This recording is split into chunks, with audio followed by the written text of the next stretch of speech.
coming from a social responsibility standpoint, looking at, what we can do for the planet. So we are 1% for the planet. We also, for every purchase, we plant a tree. So we're creating an Element Apothec forest somewhere in the world, which is really great.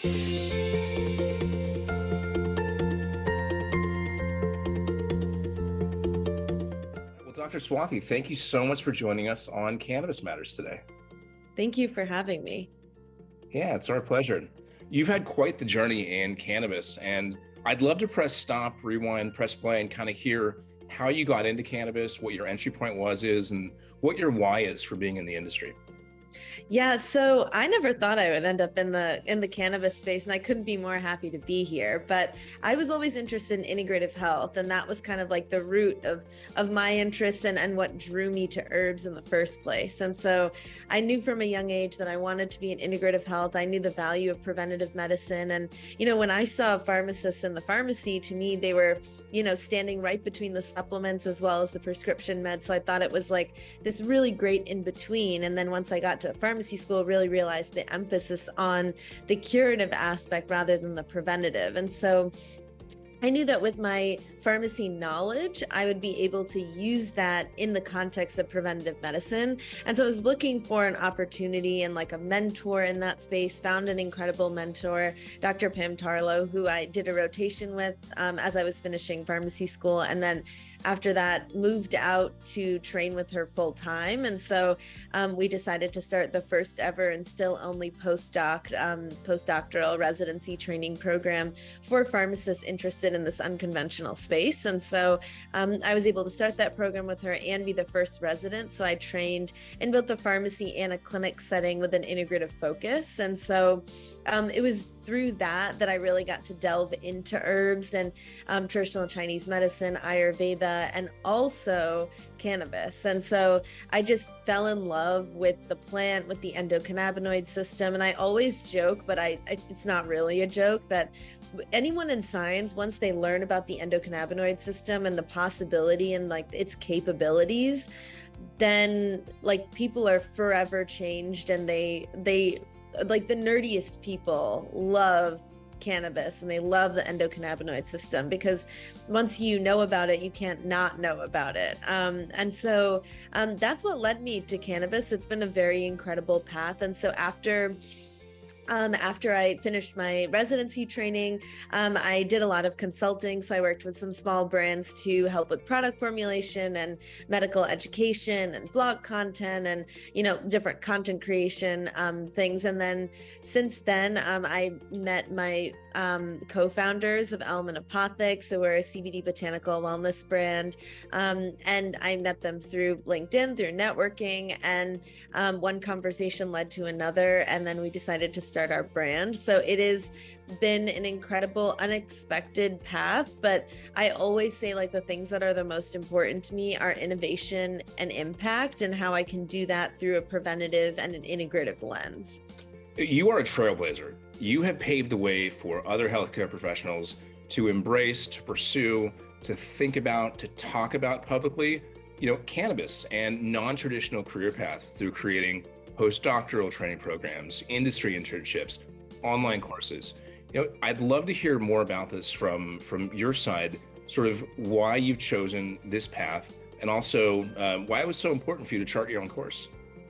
Yeah, I think that, as so many people, we have these passions, we have these interests and like these things that we're drawn to. But I think that what we're not taught in school, particularly, in pharmacy school and undergrad and a lot of the schooling I've undergone, is that like, there's just not enough discussion about like forging your own path and going after what you really want. I can say in particular from, like a pharmacy sphere, it's very much, you can do the quintessential retail, you can be in the hospital, and then there are some people within industry, but that's like within the pharmaceutical industry, but there's not really a lot of discussion on how so many of our skills are transferable.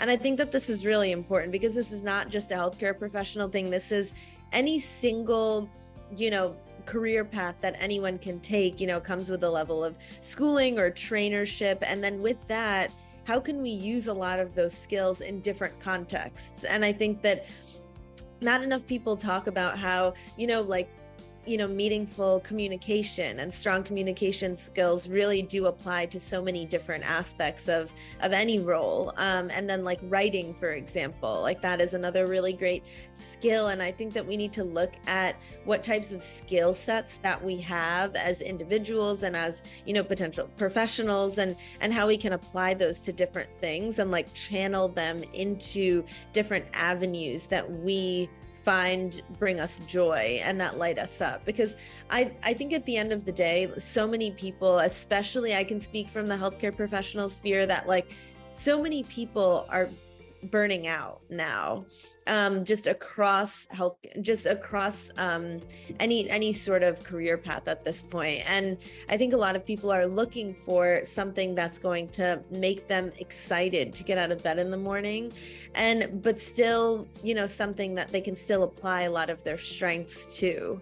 And so I think that like being a part of that conversation and driving some of that conversation really just brings me a lot of joy, because I just wish it was something that I had an opportunity to do. Like, for example, at Element Apothec, one of the things I really wanted to do is provide students the chance to learn about medical writing and to learn about how they could, be a part of entrepreneurship. And so I started an internship program that's called the Scientific Communications Internship Program.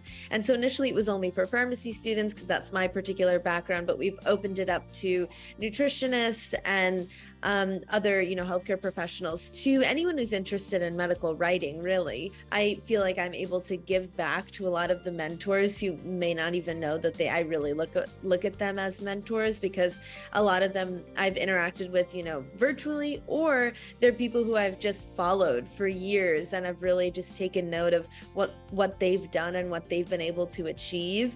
And so the fact that I'm able to now do that from where I am in my career path is the best feeling.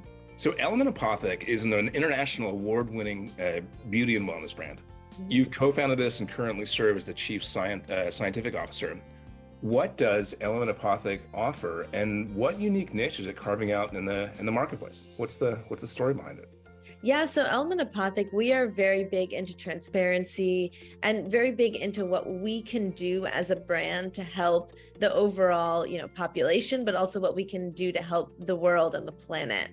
And so we come from like a social responsibility standpoint, where it's not only the products that we provide, but what other services can we provide? What can we do to be there for the consumer every step of the way? And so one of the things, we do provide, of course, are products. So we have CBD botanical wellness products. So we do utilize CBD and other cannabinoids as ingredients in our products. And so that sometimes can put us into a box in some people's, minds that, we are a CBD brand, which is not false, but we also utilize a lot of synergistic botanicals. And so coming from an integrative health standpoint and leading a lot of the product innovation, it's really important to me that, yes, we incorporate the beauty and benefits of cannabis, but also we look to see what else nature can provide us. And so to me, that's what other botanicals are out there, what other herbs can we look to? And also too, with integrative health, the way that I view health and wellness is that it really is the intersection of all these different modalities. And at the end of the day, it's all about the patient, and the patient being the center of the discussion. And like we call it patient-centered shared decision making. And so really, this is all about, coming to the conversation as the healthcare professional, as what are all the possibilities? Say someone is having issues with sleep. We can talk about sleep hygiene. We can talk about diet. We can talk about herbs that, they could use, like especially cannabinoids like CBD and CBN.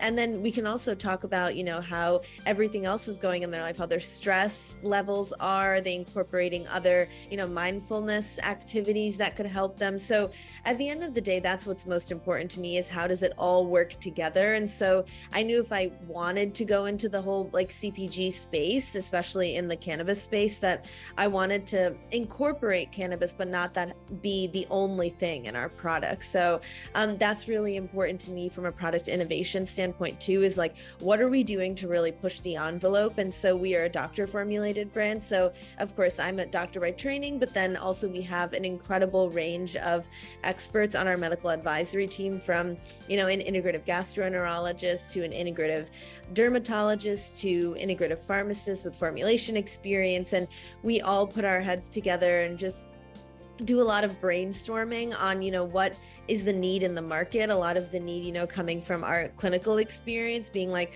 what are patients asking for? What are they not finding? And how can we use botanicals and cannabinoids and other really innovative like compounds and distilled things down so that we can put it all together for the consumer. And so that's really big for us, is like, how are we pushing the envelope and how are we doing things in a different way within this space, and branching within, you know, cannabis and wellness and how they both can really work in concert. So that's a little bit about that. The other thing that I'm really passionate about, and one of the main reasons why me and my co-founders work so well together, is we all see the value of education. So you're obviously a big picture thinker. You're an expert in integrative health and thinking about medicine from an integrated, holistic standpoint. How do you think about, at Element Apothec or in other brands in the marketplace, how do you think about the art and science of building teams with respect to being integrated, specifically with respect to the conscious consumer?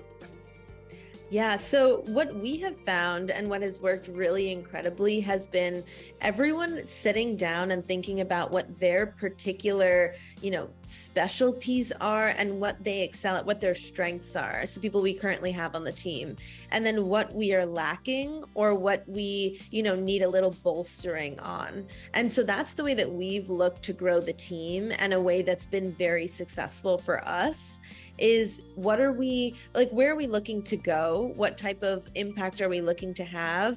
And then what kind of support do we need that, you know, we don't want to overextend ourselves, but we also notice that each one of us are great at certain things. And so how can we bring on other people in the team that can complement, but then like really augment and like excel in what they're amazing at? The more you can have people tap into what they're the best at, the better the overall team does. Okay, crystal ball time. Okay. Do you ever see cannabinoids being treated as a staple or a food group? Ooh, I've never been asked this. As a staple or a food group? I don't know about a food group necessarily, but I see it as a very big role in preventative health overall. Interestingly, what are some of the obstacles you've come up against as an integrative health professional that might seemingly be at odds with traditional Western medicine? So one of the biggest things is that I find that the integrative space and the conventional space are just very, very, the people who live in both of those camps are very much like a fan of those camps, and they don't really hang out in between, and they don't really hang out with each other. And so to be someone who kind of bridges both has been quite an interesting obstacle, because from a conventional standpoint, some people are like, I don't understand why you would throw away your education, and things I've heard where, you know, people think that I'm not using my pharmacy knowledge or my healthcare professional knowledge on the daily, which I absolutely do use almost every day, if not multiple times a day. There are certain patient populations, there are certain scenarios where prescriptions have a great spot in healthcare. I just think that the emphasis right now on only that is the issue, and that there's more to healthcare and health and wellness and everything within medicine than just limiting it to one or the other. And so to straddle both has been a very interesting place, because if I say I'm an integrative health pharmacist, some people view that as, oh, she's anti-prescription. On the consumer side, I always think about, you know, there's people that are completely anti-cannabis that will never be down for it until their doctor's telling them yes, or just anti because they're anti because they're anti. Yeah. Then there's people that are like, cannabis cures everything, including the common cold and death. And like neither are true. Yes. The truth is somewhere in the middle, and it's going to be scientists like yourself that help us get there. Mm-hmm. Definitely. Yeah. Dr. Swathi, thank you so much for being with us here today. It's been an absolute pleasure, and I wish you all the best and success in the months and years to come. Oh, thank you so much. Thank you. I appreciate it. And thank you so much for having me. This was great.